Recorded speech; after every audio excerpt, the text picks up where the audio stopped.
Hello, Taurus, Sun, Moon, Rising, and Venus signs. Kamusta kayo? Sana po'y nasa mabuti kayong kalagayan. Welcome back po sa Star Tarot. At kung bago kayo dito, welcome din po kayo. Please subscribe, like, share my videos, and leave me a comment kung naka-resonate po kayo. Thank you. So, first card ni Taurus, we have big Taurus. Beware of greed. Okay? Baka mamaya atakihin ka ng greedy, kaya beware of this. Kasi mas maganda 'di ba yung nag-share, mas maganda yung nagbibigay, mas nakakaano yan, mas nakakatulong sa ibang tao, yung gano'n, 'di ba? Kasi the more na ikaw ay greedy, mas lalo kang pagkakaitan, no? Ng universe. Kasi hindi ka marunong magbigay, hindi ka marunong mag-share. So, yun, beware, no? Ingatan mo na magkaroon ka ng ganyang pakiramdam. So, we have good luck. Ayan. So, napakaganda nito. May swerteng dadating. You will be lucky sa ngayon. So, kung ano man ang mga binabalak ninyong gawin, baka meron kayong planong, mag-put up kunyari ng negosyo, 'di ba? So, maybe now is the perfect time for you to start now is the perfect time for you to start working on it, no? Now is the perfect time for you to do things, no, na makakatulong sa iyo ngayon na alam mo 'yun, maayos makapagsimula ka na habang ang swerte ay nasa iyong horizon, 'di ba? So we have Seahorse, Family Matters. All right? So maaari na ang iba sa inyo ngayon, aasikasuhin ninyo yung pamilya, no? Probably sa ngayon, meron kayong mga affairs, no, na gagawin or sisimulan related, no, to family. Kaya good for you, Taurus, no? Good for you na ang iba sa inyo, you are going to be focusing on family stuff siguro. So baka kasi 'di ba in the past, no, baka nasobra kayong na-busy, sobra kayong hindi nakaasikaso, no, sa inyong pamilya. Pero ngayon maaaring, yun naman ang pagtutuunan mo ng pansin or baka sa iyo nakatoka, 'no? Baka merong mga kaganapan sa pamilya na kailangang asikasuhin at baka sa inyo nakatoka ang trabaho.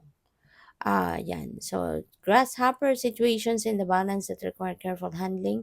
So, maaaring related ito dito sa seahorse energy.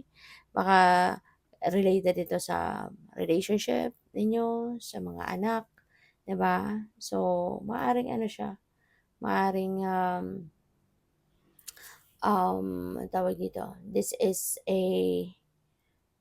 delicate situation na kailangan na hindi po puwedeng basta-bastang magdedesisyon.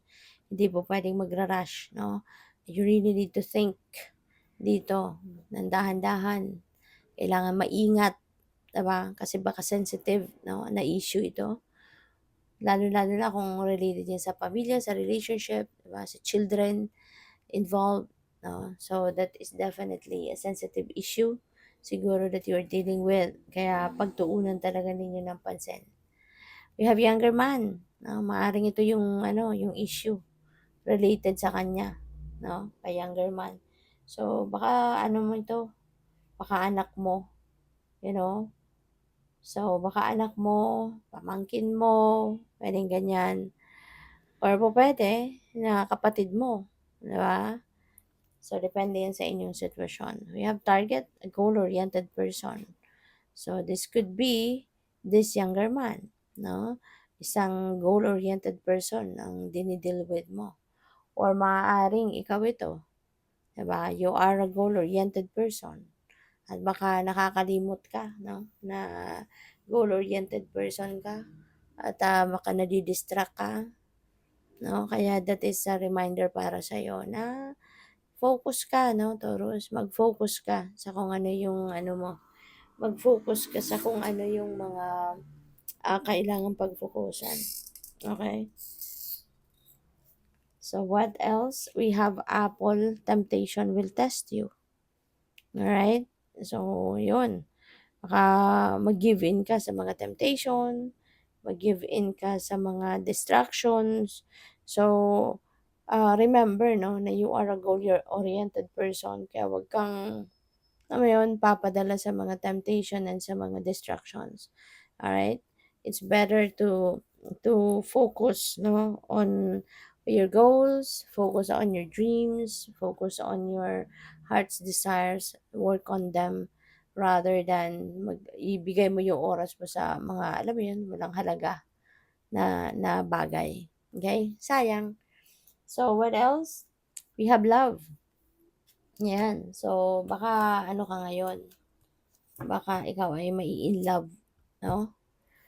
Pwedeng love is in the air, romance is in the air, pwedeng ganon. Maybe merong love and romantic relationship na papasukin ng iba sa inyo, Taurus. Baka kung single pa kayo, lalo na, no? Baka papasok kayo sa isang relasyon.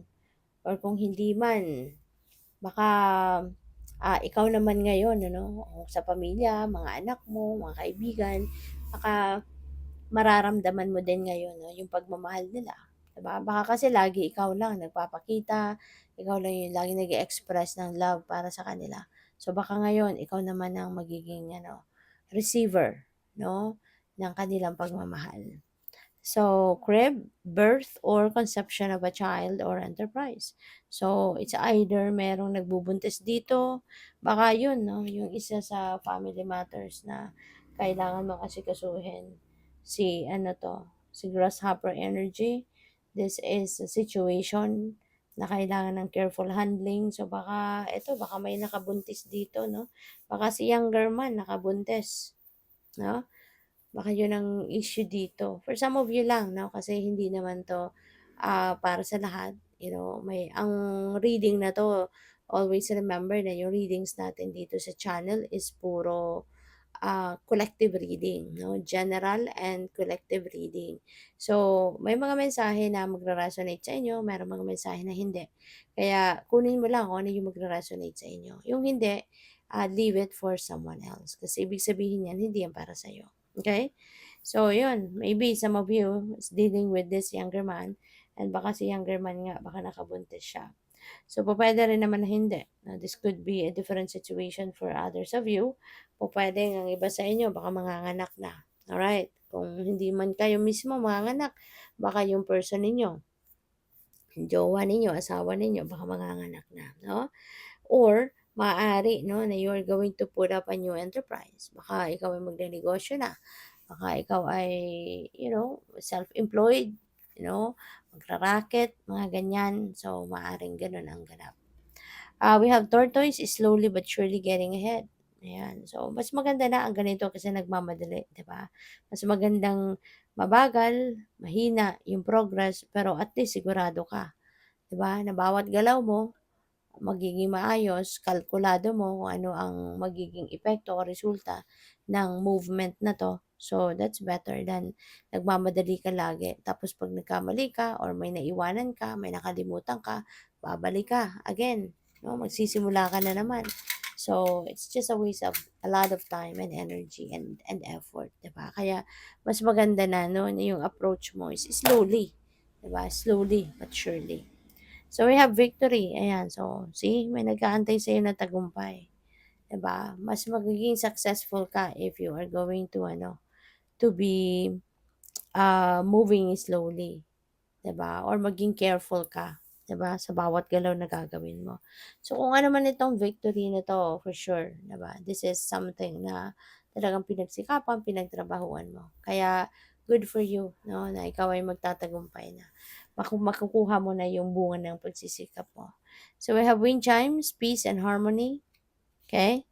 So, magkakaroon na ng kapayapaan kayo. Yung kapayapaan nandiyan diyan, yung harmony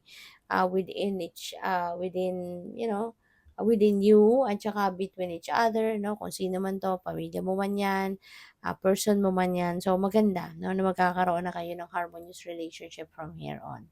So, good luck. Thank you for watching. Love and light. Namaste.